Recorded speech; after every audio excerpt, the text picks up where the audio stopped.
বাংলাদেশকে পুনরায় গড়ে তোলার স্বপ্ন নিয়ে কাজ করছেন বিএনপির ভারপ্রাপ্ত চেয়ারম্যান তারেক রহমান।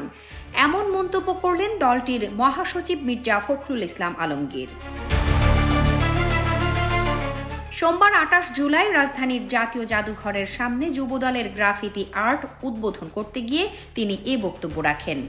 জুলাই অভ্যুত্থানে বিএনপির নেতাদের কেউই আত্মসমর্পণ করেননি উল্লেখ করে ফখরুল বলেন, সেই সময় গোটা বাংলাদেশ এক হয়ে নেমে এসেছিল রাজপথে।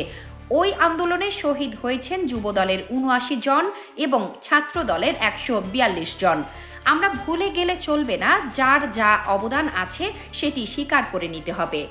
সত্যকে সত্য, মিথ্যাকে মিথ্যা বলার সাহস থাকতে হবে।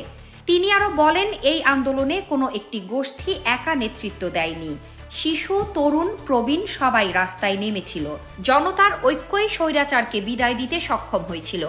রাজনীতিতে দেখা দেওয়ার নতুন প্রজন্মের কিছু নেতার আচরণ নিয়ে প্রশ্ন তুলে ফখরুল বলেন, বৈষম্য বিরোধী আন্দোলনের নামে যদি চাঁদাবাজি শুরু হয় তাহলে প্রশ্ন উঠতেই পারে, এই কি সেই বাংলাদেশ যা আমরা চেয়েছিলাম? যদি শুরুতেই এমন হয় তাহলে ভবিষ্যৎ কিভাবে গড়ে উঠবে?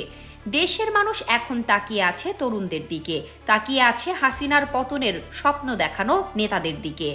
কিন্তু সত্যি দুঃখ লাগে, আজ জোর গলায় বলতে পারছি না যে দেশ নতুন করে গড়ে উঠছে, বরং পরিস্থিতি এমন জায়গায় নিয়ে যাওয়া হচ্ছে যেখানে ফ্যাসিস্টদের আবারও সুযোগ দেওয়া হচ্ছে। প্রধানমন্ত্রী শেখ হাসিনার বিচার প্রসঙ্গে প্রশ্ন তুলে তিনি বলেন, ১ বছর কেটে গেল, এখনো দেখি না তার কোনো বিচার। প্রকাশ্যে মানুষ হত্যা করেছে, অথচ অপরাধীদের কেউ গ্রেফতার হয়নি। এটাই কি ন্যায়ের বাস্তবতা? সংস্কার প্রক্রিয়া নিয়েও সরকারের বিরুদ্ধে অভিযোগ তোলেন বিএনপি মহাসচিব।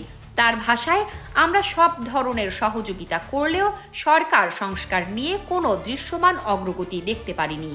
অথচ আমাদের চারপাশে চাপ তৈরি করে বিএনপিকে ব্যাকফুটে ফেলার চেষ্টা চালানো হচ্ছে। কিন্তু ইতিহাস সাক্ষী, এই দেশের মানুষ কখনো অন্যায়ের কাছে মাথা নত করেনি। তারা লড়াই করেই দেশকে স্বাধীন করেছিল। সবশেষে ফখরুল জানান, তারেক রহমান দিনরাত চিন্তা করছেন কিভাবে বাংলাদেশকে আবার গড়ে তোলা যায়। একটি স্বাধীন, ন্যায়ভিত্তিক, সম অধিকারের সমাজ যেন সৃষ্টি হয়, সেই লক্ষ্যেই তিনি কাজ করে যাচ্ছেন। শামসাদ শাহনীন, দৈনিক আওয়ার বাংলাদেশ।